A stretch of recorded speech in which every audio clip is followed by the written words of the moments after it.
Alright, so it's been about a year since I've owned an electric car, specifically this Tesla Model Y, and I have some thoughts. Right off the bat, I absolutely love this car. Electric cars are the future in my opinion. It's made me absolutely never want to drive a gas car ever again. But with all great things comes some major caveats, and I wanted to talk about some of those because I think if electric cars want to be the future, and keyword want to, then they need to solve three major things. 1, charging and battery range. 2, production. And 3, price. So let's talk about that first point. Usually when I get home from work, I go into my garage, I plug in my home charger that I have installed, and it charges my Tesla overnight, and I get to whatever range I want it to be very easily. But the problem arises when I ever want to go on, a road trip, or maybe I forgot to charge that night and I'm running low. That's when I have to use a supercharger. So for those of you who don't know what supercharging is, it's basically the fast way to charge your car. It's the electric car version of a gas station, but specifically that Tesla makes. And you can only charge a Tesla at a Tesla supercharger. And they have the biggest network. So if you own like a Porsche Taycan or a Ford Mach-E, you can't go to a Tesla supercharger and charge your car. That'd basically be saying like, if you have a Honda Accord, you can only charge at a Chevron. But if you want to go to a Shell or not, no luck. That concept itself is ridiculous. And don't get me wrong, I know Tesla's come out, Elon Musk has come out and said they want other manufacturers to build support for Tesla supercharging.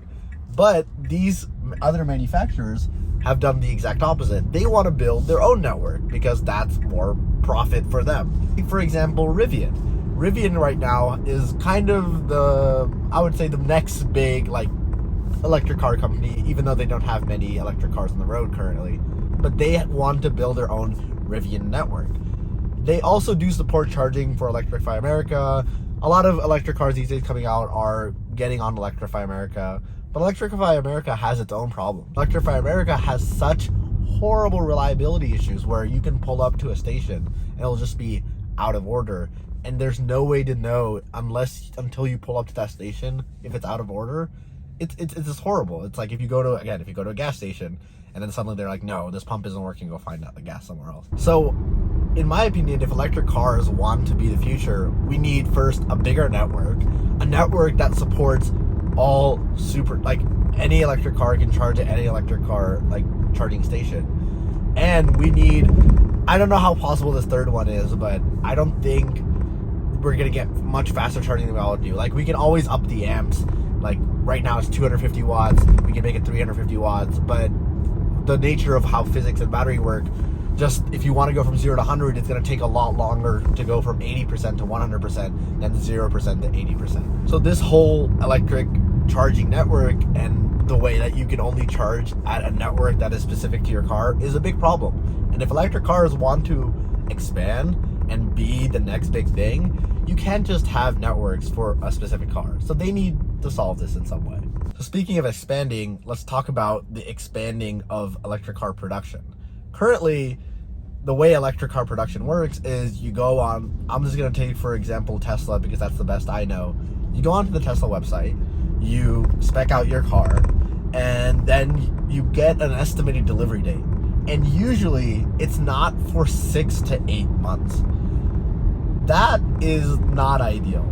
If I wanted to buy a gas car right now, I would just go to a dealership and I could sign a contract right now and drive the car off the lot.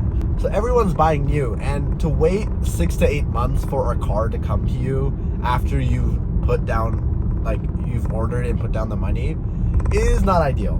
And if they want a lot of people to be getting electric cars, I think they have to fix this production issue, which I think they're working on, but it's a valid point to bring up. While the first two things we've talked about already, the charging and the production, are issues, I still think the biggest barrier to entry right now into electric cars is the price. So let's take, for example, the cheapest Tesla you can buy right now. The cheapest Tesla you can buy right now is a Tesla Model 3. And you have to pick the rear wheel option, which is the cheapest one. And you have to change nothing about the car. I think you can get the white or the black one, but besides that, you can change nothing about it. And that total comes out to a whopping $48,000. $48,000, and it only has a range of 270 miles. And that's not even the worst. Rivian, if you want to buy an R1T right now, the base price for the cheapest R1T you can get is almost $68,000 for 250 miles of range. That's ridiculous. Same with Ford. Ford Lightning, it's much cheaper than Rivian. It's $40,000, but you only get like a little bit above 200 miles of range, like 220 miles of range. So you're paying a lot of money to drive a car with not a lot of range. And of course you can pay almost $100,000 for the best Ford Lightning model, and you'll get a lot of range, but that's $100,000. In fact, the cheapest electric car you can buy right now is a Nissan Leaf. It's about $28,000, so much cheaper than the options I just listed, but it only gives you a range of 150 miles. That's pennies. So are electric cars the future?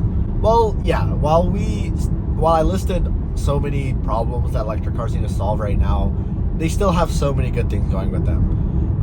The environmental impact, you're not burning gasoline into the air. The drive is absolutely amazing. I love driving this car.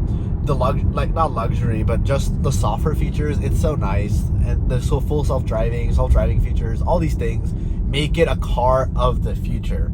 But if someone, I still think people who are buying electric cars right now are early adopters. And for someone who's owned a gas car for majority of their lives and want to switch to electric, especially majority of America, a lot of things need to change. A lot of things need to tend towards how convenient gas cars are right now, even though they suck in other ways. So yeah, I hope this video was helpful, and those are my thoughts. If you want more content like this, let me know. I'm hoping to make more tech videos. Look out for me making a video hopefully once a week. I really want to get into this, but yeah, it's been your boy. I'll see you guys.